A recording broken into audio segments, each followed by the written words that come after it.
Cinema ఎండింగ్లో ఈ greatest love story నిజంగా గట్స్కి హ్యాట్సాప్.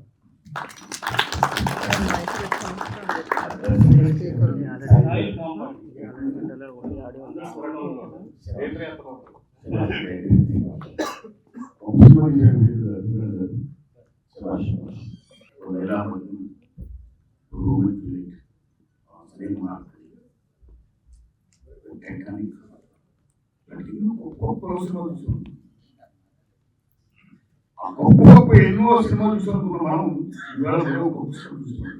అందులో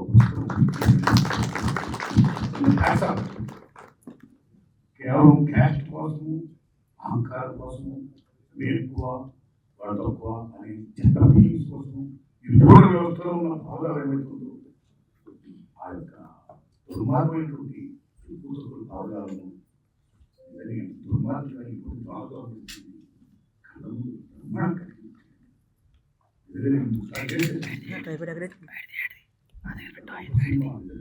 బయటది నా దగ్గర పెట్టి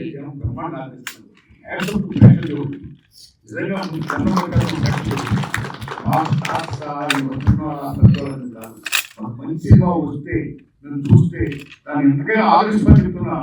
ఆదరిస్తున్నాను చెప్పుకోవడమే కాదు, ఆదరిస్తూ ఆ ప్రేక్షకులు అన్నట్టు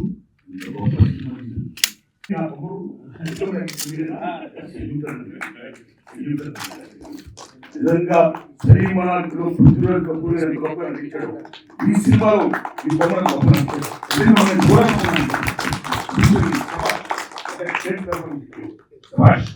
మళ్ళా శివాజీ గారి గారు చూస్తే ఏడుపుచ్చింది. ఎంత ఏడుపుచ్చిందండి. డైలాగ్ ఏం డైలాగ్ అండి, డైలాగ్ కూడా ఏం డైలాగ్ అండి. మళ్ళా బ్యాండ్ కొట్టని అమ్మాయి అయితే నేను బ్యాండ్ కొడితే మా నాన్న గుర్తొస్తాడు, నేను బ్యాండ్ కొట్టని అంటాడు అబ్బాయి. అది ఇంకొకటి అమ్మాయి నేను ఎక్కడే హ్యాపీ ఉంటుంది. ఒక పక్కని మూలను కొడుతున్నాను, ఒక పక్కన నాన్నను కొడుతున్నాను. ఎలా బతకాలి మామూలు సినిమా లేదండి. ఆ తర్వాత తన ఇష్టమైన పెళ్లి తను గుర్తు చేసుకుంటూ ఎయిడ్స్ ఇంజక్షన్ చంపేయడం అనేది అల్టిమేట్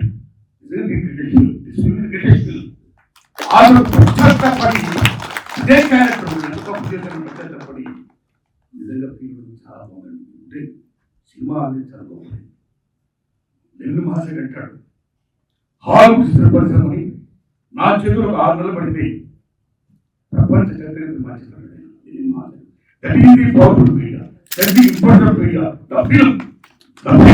సినిమా అలాంటి సినిమా ఇవాళ మళ్ళా మనం చూసేవాడిని. సెల్యూట్ కట్టి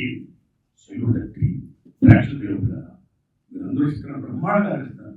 ఇంకా ఆలోచించండి, సినిమా మానిమెంట్ చేయండి. ఇదేనా అభ్యర్థి. సేమ్ టైం అందరూ పిల్లలు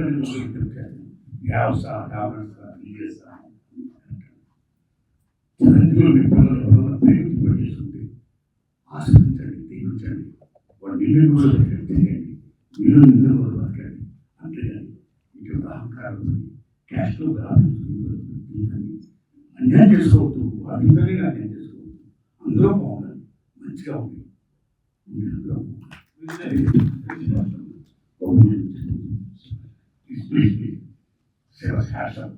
పాటలు ఎంత బాగా చేస్తారు. ఎక్కడ అవసరం అందరికీ గొప్ప మొత్తం టీం అందరికీ నమస్కారం.